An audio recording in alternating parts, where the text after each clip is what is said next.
ak sama jëkkër yàgg na mais mësuñoo am pénétration bu normal. Sama jëkkër boo ko gisee comme Bombardier waaye lu ndaw la yor.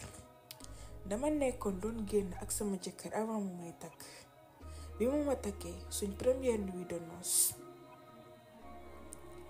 mu summeeku ma tiit man ko waa sëñ bi lii lan la nii mu ni ma xam naa ne stress bi la moo tax mu tuuti.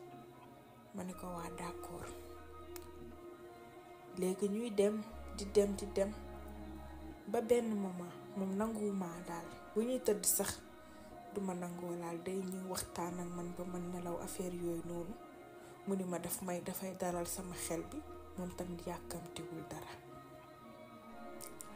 léegi ma ne ko waa baax na xam naa ni ba tey stress bi moom moo ko bàyyeegul ndekete sama jëkkër affaire yi doxul.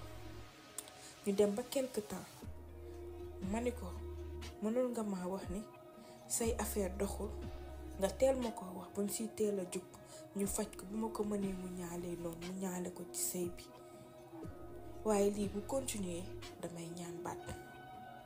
mu ni ma bul ñaan baat kon dangay xaawi sama sutura. ma ni ko bu ma deful noonu wala ñu dem nga faju ci seen waa kër dañuy jàpp ni aw ma ndaw wala dara te boobu ba léegi yow yaa pareegul ban nga ci bëgg. mu ni ma brus na dem faju ji ak ni mu toll ak ni ko nit ñi joxee bopp. ma ni ko loolu nit ñi duñ ci xam dara te ngaa ñëw rek ñu dem nga faju ji. mu ni moom pareegul pour faju ji. ma ni ko boo pareegul pour faju ji man lii mënuma koo continuer kon nag may sama baat ma dem sama kër papa. mu ni duma may baat parce que bu ma mayee baat suturaam dafay xaaweeku. ma ni ko man duma toog fenn di xaawi sa sutura. mu lànk ni duma may baat. chaque jour nag ma ni ko dinga dem faju ji baa nga may ma baat parce que man sëy bi may sëy dama cee bëgg njaboot. gaa bëgg naa la mais tamit bëgg naa am ak yow njaboot. soit dangay dem faju ji wala nga may ma sama baat. léegi nag may laaj lan mooy seen xalaat bu doon yéen lan ngeen di def.